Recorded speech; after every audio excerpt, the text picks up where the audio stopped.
Vamos lá, minha gente. Agora vamos aí continuar nossas aulas de bioquímica. Hoje vamos falar aí sobre as proteínas, certo? Então vamos lá. Então vamos lá, gente. Quando a gente pensa nas proteínas, nós temos, de novo, aquelas funções principais e as funções secundárias, certo? De função principal nós temos função estrutural, como o próprio nome já diz, ele dá uma estrutura. Então, é o que está ligado principalmente à arquitetura dos seres vivos, tá, gente? O que estrutura todos os seres vivos aí, basicamente, são as proteínas, basicamente, certo? E temos aqui a função catalisadora, que são basicamente as nossas enzimas, ok? Então, as nossas enzimas têm função catalisadora, isso significa que elas aceleram reações químicas. Então, elas facilitam, elas aceleram reações químicas. Tecnicamente, as reações químicas elas podem acontecer na natureza, naturalmente. Né? Natureza. Porém, só que demanda de muita energia e muito tempo, coisa que no ambiente não tem, certo? Então, com o advento das enzimas durante a evolução molecular, aí, quando a gente pensa aí na origem dos seres vivos, favoreceu enormemente o surgimento da primeira célula, porque com essas proteínas com ação catalítica, tudo era feito muito mais rápido, entende? Então a evolução ela conseguiu alavancar mais rapidamente, certo? Quando a gente pensa em funções secundárias, nós temos aí a primeira delas, a função de defesa, está ligado basicamente às nossas respostas imune, né, ou respostas imunológicas, toda a defesa do organismo. Aqui entram os famosos anticorpos, certo? Ou também podem ser chamados de imunoglobulinas. Alguém vai me xingar aí por causa dos sinônimos e tal, né? Mas, gente, infelizmente não tem como fugir disso. Inclusive, um tempo atrás, a Federal caiu uma questão que uma das partes da questão era saber um sinônimo para imunoglobulina, entende? Então, se não soubesse que era anticorpo, não acertava essa questão, certo? Só que você não pode confundir anticorpo, minha gente, que é a parte bem importante, com leucócito, tá? Porque leucócito, basicamente, são os famosos glóbulos brancos, certo? Glóbulo branco. Leucócito são células, certo? Inclusive, leuco significa incolor e cito célula. Então, célula branca, célula incolor, certo? Então, glóbulo branco é uma célula, anticorpo é uma proteína, não pode confundir, certo? Os anticorpos eles advêm de leucócitos específicos, chamados de linfócitos, que você também já deve ter ouvido falar em algum lugar, certo? Os linfócitos. Linfócitos, não, né, professor? Linfócitos. Aí, foi. Linfócitos, certo? Tô aprendendo a mexer com esse negocinho aqui ainda. Beleza? Então vamos para frente. Com relação aí, outra função secundária é a parte de regulação, certo? Então, a parte hormonal. Então, hormônios, basicamente, eles controlam ações de um órgão-alvo. Né? Lembra que eu falei disso lá nos lipídios? Aqui nas proteínas temos também, certo? Por exemplo, a insulina, por exemplo, o glucagon, dois exemplos aí de hormônios que são proteicos, certo? Insulina análoga, contrária, antagônica ao glucagon, certo? E função de transporte, uma função secundária, aqui em que a gente vai ter os canais proteicos, né? Os canais proteicos ou proteínas facilitadoras também lá na membrana plasmática da célula e vão permitir que as substâncias passem pela membrana plasmática, ok? Mais para frente a gente vai ter uma aula só sobre membrana plasmática, certo? É isso aí, vamos para a próxima. Então vamos lá, minha gente. Vamos falar agora sobre os monômeros das proteínas. Então, lembrando o seguinte, a gente falou disso um tempo atrás, lá na aula de carboidratos, nós temos um esquema de monômero e polímero aqui na maioria das substâncias orgânicas, certo? Então, imagine que uma conta dessa aqui é um monômero, certo? E quando a gente coloca todos esses monômeros ligados, né, em sequência, nós formamos um polímero, ok, minha gente? Então, monômero polímero, lembra que isso é muito importante aqui. Então, aqui no caso das proteínas, proteína é o polímero e aminoácido é o monômero, ok, gente? Então, falou em aminoácido, você precisa saber que o monômero é o tijolo fundamental para a formação das proteínas, ok? E quando a gente pensa no aminoácido, aqui nós temos aqui a estrutura molecular de um aminoácido, nós temos que reconhecer algumas partes, tá? Que isso aqui vai ficar um pouco também lá para a química, né? A gente vai permear um pouco a química. Todos os aminoácidos, minha gente, eles têm esse mesmo padrão aqui. Se você observar na molécula, nós temos as funções orgânicas aqui bem definidas. Então, ó, deste lado aqui, ó, nós temos uma amina, um NH2, e do outro lado aqui, ó, nós temos um ácido carboxílico, certo, gente? Então, nós temos aí uma molécula que em um dos lados um ácido carboxílico, do outro lado um grupo amina. Consequentemente, temos um aminoácido, certo? Por isso que ele recebe esse nome. Então, basicamente, a gente tem 20 aminoácidos, tá? Quando a gente considera para a espécie humana 20 aminoácidos, tá? E pense comigo, esses 20 aminoácidos, né, eles são diferentes entre si. E o que os diferencia é essa substância que estará ligada aqui, ó, ao carbono central, né? Esse aqui é o carbono central. O que tiver ligado aqui, gente, que é o que a gente vai chamar de radical, é o que vai permitir a diferenciação dos aminoácidos. Então, ali pode ser, sei lá, pode ser um metil, certo? Que vai estar ligado ali. Pode ser um etil, né? Pode ser... Opa, C2... C2H, quanto agora aqui? 3, 4, 5. C2H5, né? E por aí vai, né? Depende da substância que estiver ligada ali, vai diferenciar os aminoácidos, certo? E desses 20 aminoácidos, para a espécie humana, nós temos aqui que 11, são naturais e 9 são essenciais. Então, qual que é a sacada aqui? Tudo que for natural, gente, é naturalmente produzido. Você produz, certo? Tudo aquilo que for essencial é aquilo que você não produz, certo? Essencial, você não produz. Opa, não produz. Beleza, minha gente?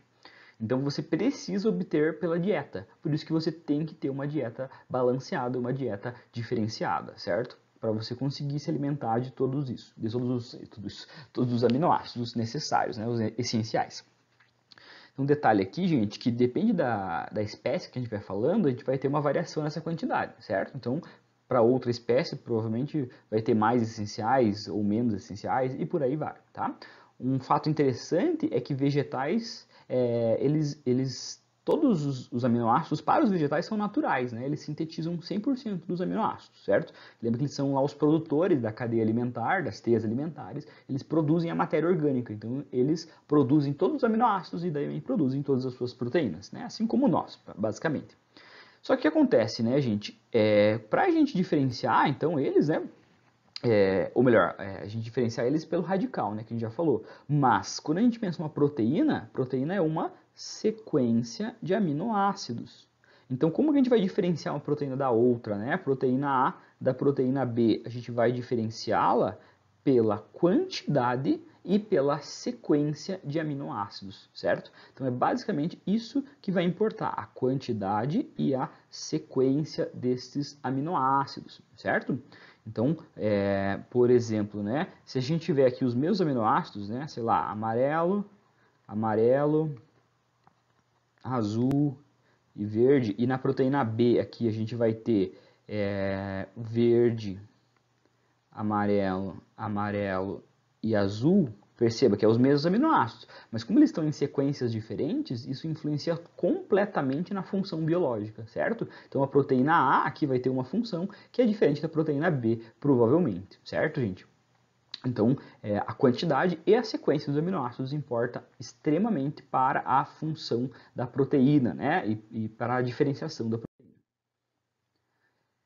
Vale lembrar que para que a gente forme uma proteína, como é que a gente tem que fazer mesmo? A gente tem que fazer ligação entre os aminoácidos, né? E o que estimula essa ligação, né, dos aminoácidos é para a gente juntar, né, subindo aqui a reação, por exemplo, a gente precisa juntar dois aminoácidos.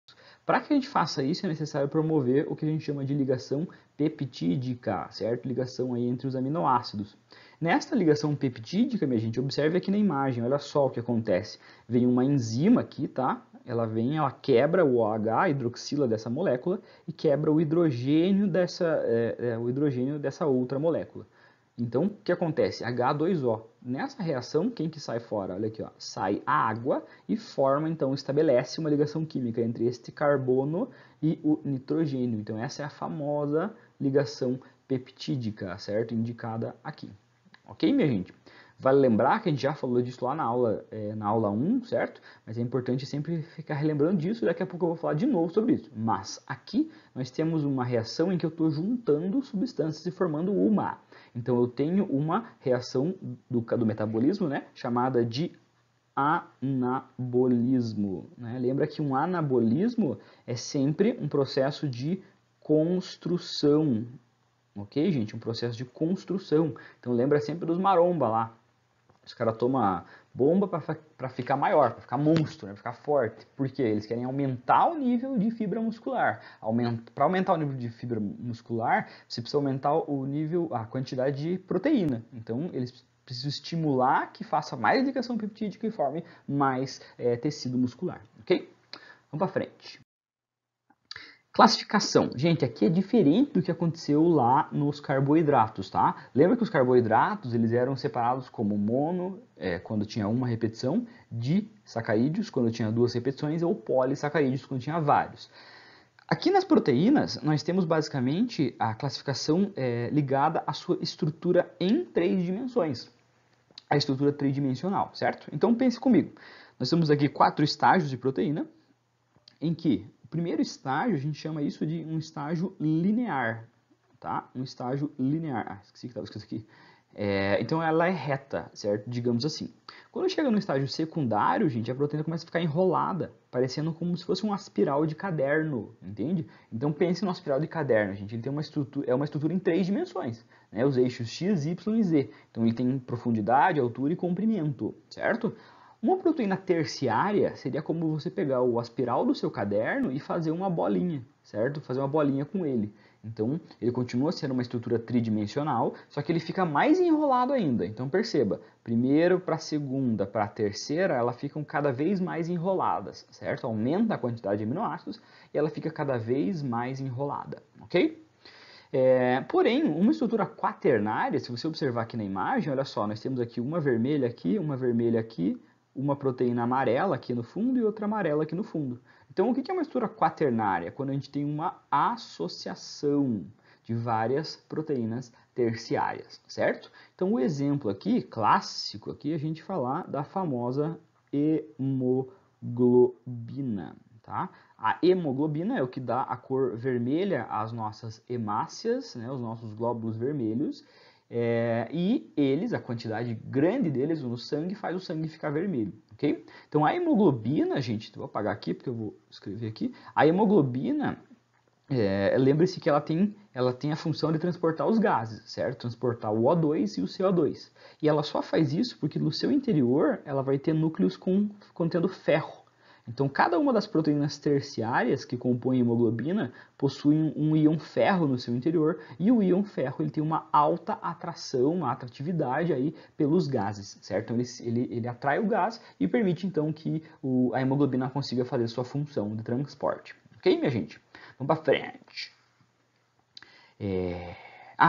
Acabei falando isso no slide anterior, né? Mas a forma da proteína está associada completamente à sua função biológica. Então, por exemplo, uma proteína secundária, gente, ela vai ter uma função, né? Se ela faz essa estrutura em aspiral, ela faz um canal, né? Então, ela pode ser um canal iônico, que vai permitir a passagem de íons na membrana, tá?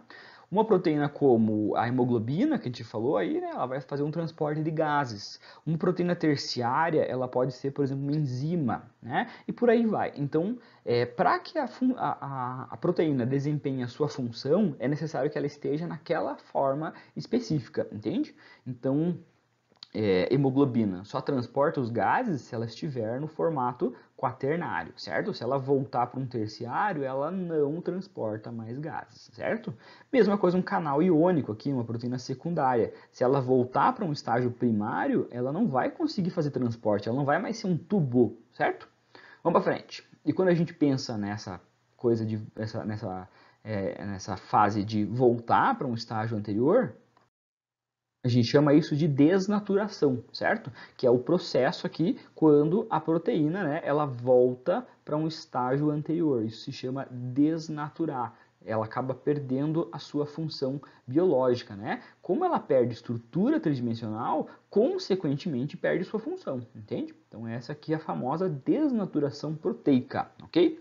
E o que promove fazer desnaturação proteica são 2 fatores principais. Um deles é o pH, o potencial hidrogeniônico, né? Ele vai medir basicamente a quantidade de íons H+, na nossa solução. Quanto mais H+ tiver, cuidado com isso, quanto mais hidrogênios tiver, a solução vai ficar com um pH mais baixo, certo, gente? O pH baixa.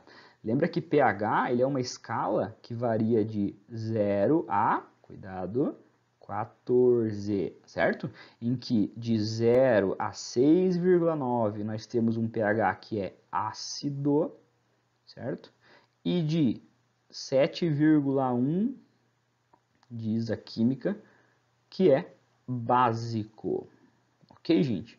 E o 7 é neutro, certo? O 7 ele é neutro, ok, minha gente? Então, pH é uma escala que varia de 0 a 14. Quanto mais hidrogênio na solução, aqui, ó, quanto mais hidrogênio na solução, o pH mais fica baixo, ok, gente? Cuidado com isso, porque é inverso, né? Isso aí lá na química, os caras da química vão ensinar a calcular, inclusive, né? Você vai se divertir calculando o logaritmo aqui, né? Ei, maravilha! Então, basicamente, quando você varia o pH, gente, ela acaba perdendo a sua função, certo?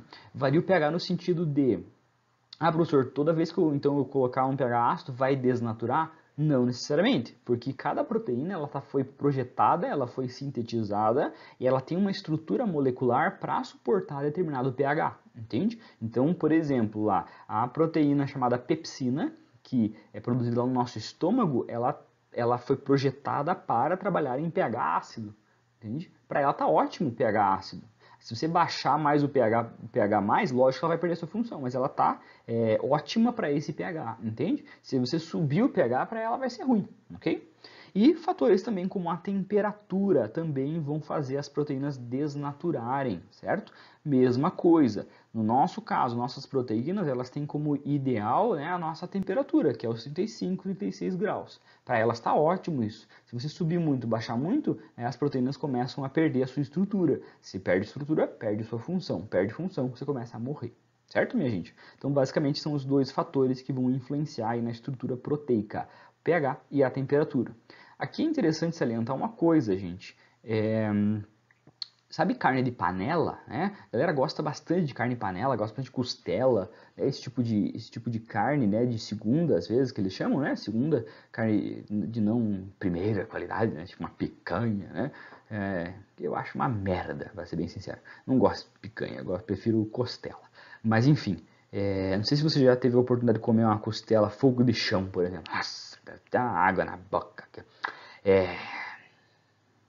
Então, que pode ser até costela de panela, carne de panela, o que for. Gente, esses tipos de carne, né, quando você faz costela, fica muito tempo, né, ou no fogo, né, na churrasqueira, ou no chão, ou no forno. Por que tem que ficar muito tempo e com uma temperatura alta? Porque a temperatura alta dentro do local onde você está fazendo promove uma desnaturação das proteínas, entende? As proteínas vão desnaturando. A carne estava muito fibrosa, com as proteínas muito, muito, muito condensadas, né, num estágio bem complexo. Quando você aumenta a temperatura, o que acontece com as proteínas? Elas ficam totalmente soltas. Elas ficando soltas, minha gente, fica mais macio para a gente comer, entende? Então, basicamente, essa que é a magia da culinária, que faz a carne ficar mais macia e a gente consiga comer, né? Inclusive, isso está intimamente associado à evolução humana.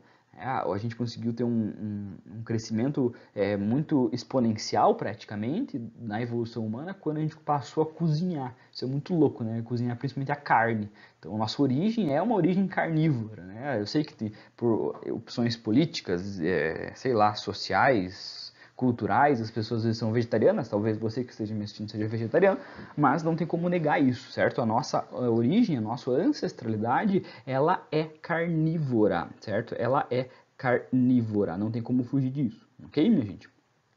Vamos para frente.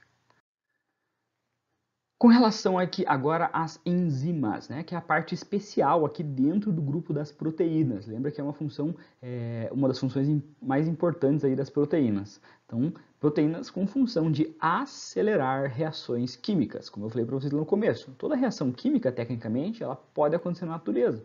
Só que ela depende de ter muita energia e depende de muito tempo. Então, demora muito para acontecer. Com a enzima, isso fica acelerado, ok, gente?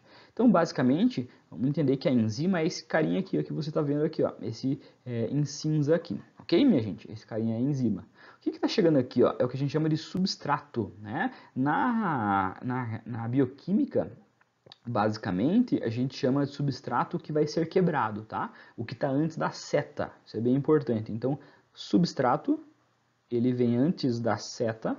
Lá na química mesmo, acho que os professores talvez chamem de reagente, né? Mas tanto faz, né? Então, acaba sendo tanto faz. Então, antes da seta, nós temos o substrato, e depois da seta, nós temos os produtos, ok, gente? Que é o que é formado aí depois que o substrato ele é quebrado, certo, gente? Então, o produto é o que vai ser formado. Para que isso aconteça, tem que entrar nesse processo uma enzima, certo? Entra uma enzima na reação, tá? Então, a enzima vai quebrar o substrato, e quando ela quebrar o substrato, nesse caso aqui ela está quebrando, né? Ela quebrou o substrato e liberou 2 produtos. Parte importante aqui, gente, percebe que a enzima é a mesma aqui, ó, até o final do processo. A enzima ela não é consumida nessa reação, ok? Ela não é consumida. Lógico que ela tem uma vida útil, mas ela não é consumida, certo? E todas as reações que as enzimas fazem, basicamente, são de dois tipos. Ou é de catabolismo, ou é de anabolismo. Que, de novo, a gente fala de novo aqui dele, certo? Lembra que catabolismo é quando a gente quebra, certo? Então, por exemplo, vamos fazer aqui, ó, triângulo, bolinha. Para o outro lado, triângulo mais bolinha, certo? Então, na parte aqui de cima, nós estamos quebrando, nós temos um catabolismo. E na parte de baixo, a gente tem um anabolismo, certo? Anabolismo ele está juntando, ok?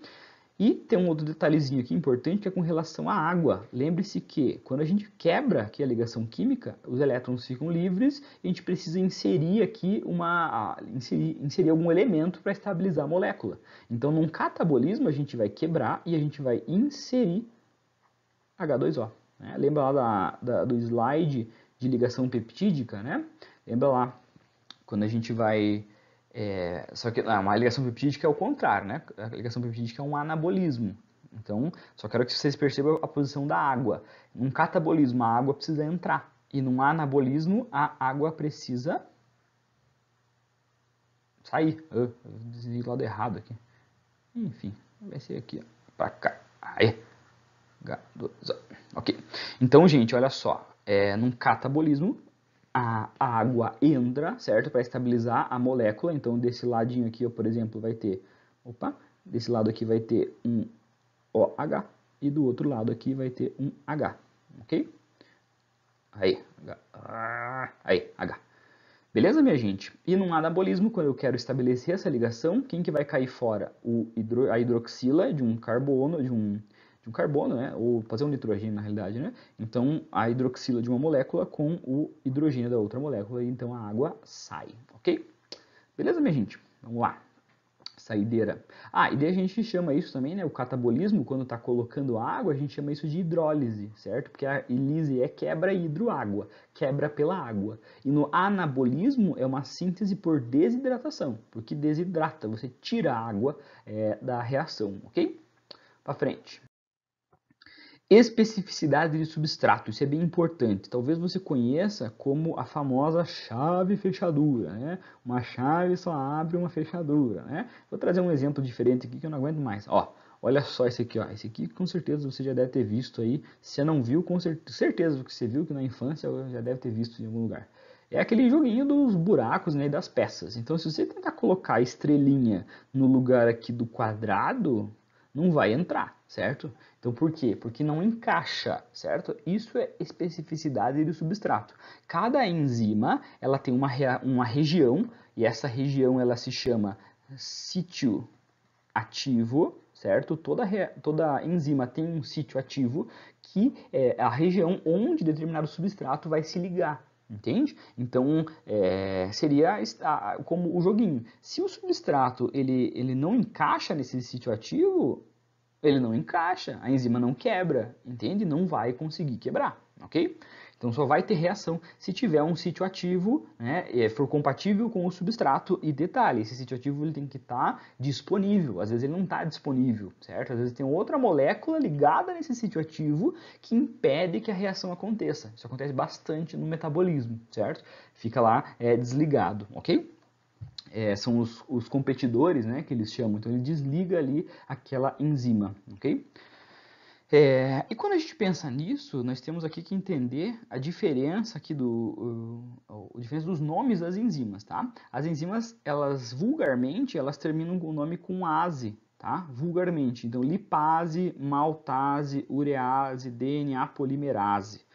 Tudo é mease, tudo é enzima, tá? Só que o prefixo que vem antes ali do ase vai te indicar o que ela quebra, qual é o substrato. Então, uma lipase quebra lipídios, uma maltase quebra maltose. E maltose, lembrado da última aula, maltose ela é um disacarídeo, formado pela união do quê? Se eu quebrei maltose, eu vou transformar maltose em glicose mais glicose, certo? Um disacarídeo formado por dois monossacarídeos, ok? Urease quebra ureia, DNA polimerase quebra DNA, não quebra. DNA polimerase polimeriza. Ó, se ela é polimerase, ela polimeriza, ela constrói, ela sintetiza. Nossa, não, esse aqui amarelo não dá para ser feliz. A DNA polimerase, gente, ela sintetiza, certo, gente? Ela sintetiza, isso é bem importante. As pessoas têm os alunos têm essa constante todo ano de falou em enzima quebra, enzima quebra. Não necessariamente, tá, gente? Lembra que nós temos duas reações de metabolismo. Temos o catabolismo e o anabolismo.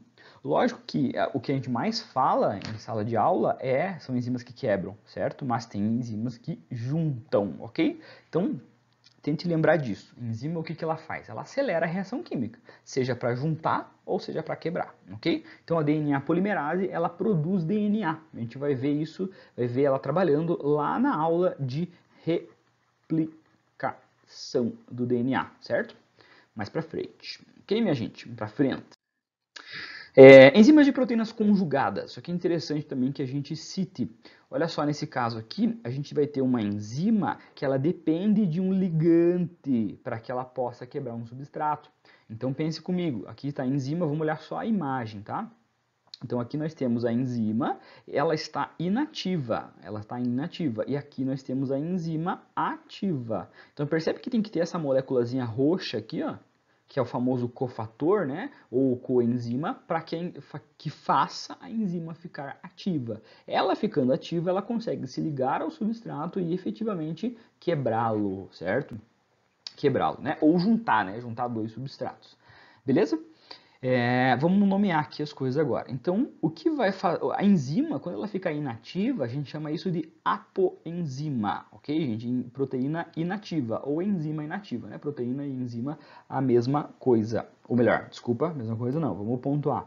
Enzima é sempre uma proteína, ok, gente? Enzima é sempre uma proteína, mas nem toda proteína é uma enzima. Tipo um anticorpo. O anticorpo é uma proteína, mas ele não tem função catalítica, ele não é uma enzima, ok? Então, a apoenzima, então, a enzima inativa, e holoenzima, a proteína ativa, que ela efetivamente vai quebrar ou vai juntar os substratos, certo, gente? Então, lembra que holo é tudo, tá, gente? O holo é no sentido de tudo.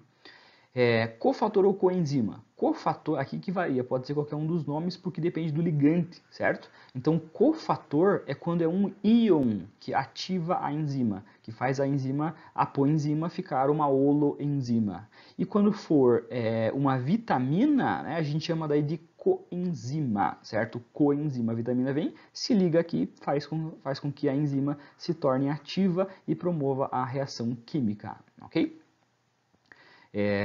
O que é uma vitamina? Né? Vitaminas são substâncias orgânicas que elas são necessárias, uma concentração baixa para que o nosso organismo tenha um bom funcionamento. Então, você precisa de vitamina para que, por exemplo, algumas das suas enzimas funcionem, algumas delas trabalhem, porque algumas delas são proteínas conjugadas, que elas dependem disso. Beleza? Último slide. Velocidade de reação. Gente, isso aqui é bem importante, né? Para que a enzima trabalhe... Boa. Meu cachorro tá sonhando, tava esquisito. Para que as enzimas trabalhem, gente, elas dependem de ter um ambiente favorável, certo? Elas têm que ter um ambiente bom para que elas trabalhem, para que elas consigam quebrar as substâncias. Então, o que faz com que elas trabalhem em maior velocidade ou menor velocidade? Tá tudo bem. O que faz com que elas trabalhem em maior velocidade ou menor velocidade, né, são 3 fatores. É a quantidade de substrato, a temperatura e o pH. Okay? Isso vai regular a velocidade de reação enzimática. Então, primeiro o gráfico aqui, vamos ver o pH. Gente, olha só o pH. Percebe que não tem nada aqui de valor aqui embaixo, mas eu quero que vocês entendam que nós temos um pico aqui, ó, máximo de velocidade em determinado pH. Entende? Então, cada enzima tem um pH ótimo. Falei para vocês mais cedo, né, da famosa pepsina. Né? A pepsina, ela é uma enzima que ela prefere trabalhar em pH ácido. Né? O estômago ele secreta uma coisa chamada ácido clorídrico, HCl, que faz com que o pH baixe. Entende? Então, o pH baixa, a pepsina ela começa a quebrar tudo. Ela adora isso, certo? Então, é ótimo para ela.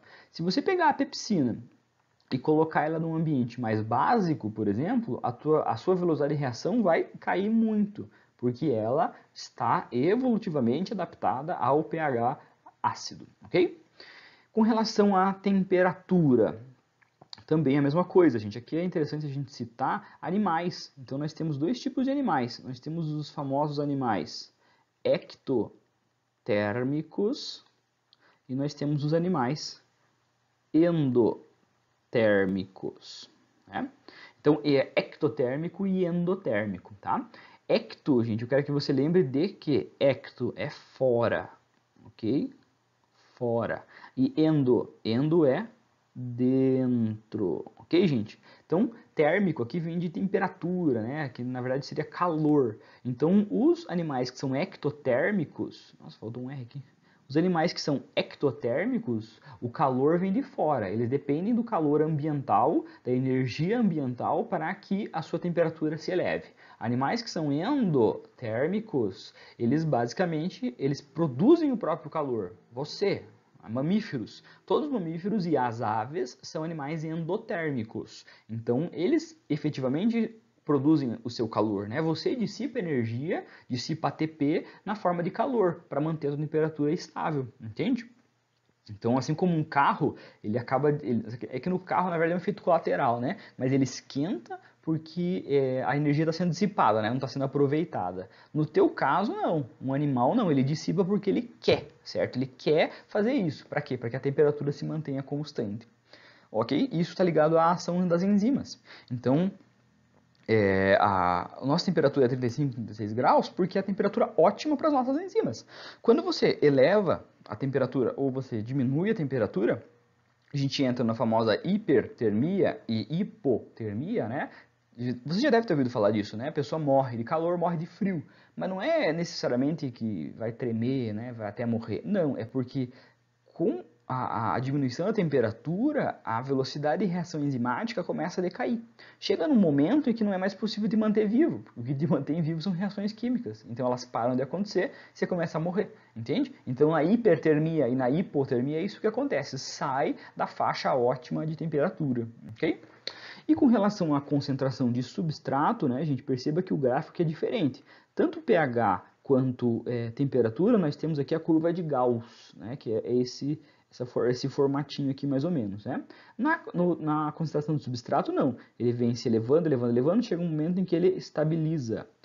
Então, o que acontece, minha gente? A partir do ponto que começa a se estabilizar aqui a velocidade, perceba que não importa quanto maior seja o meu substrato, a velocidade de reação vai ser constante. Por que isso? Porque as enzimas estarão todas ocupadas. Todas elas estão quebrando ou estão juntando tudo que precisa ser feito e não tem como elas fazerem isso mais rápido, entende? Elas têm uma velocidade definida, ok, gente? Uma velocidade definida com relação a pH e temperatura, mas com relação ao substrato também, que vai se manter constante daí, ok, gente? Então não adianta você colocar mais substrato que ela não vai quebrar mais rápido.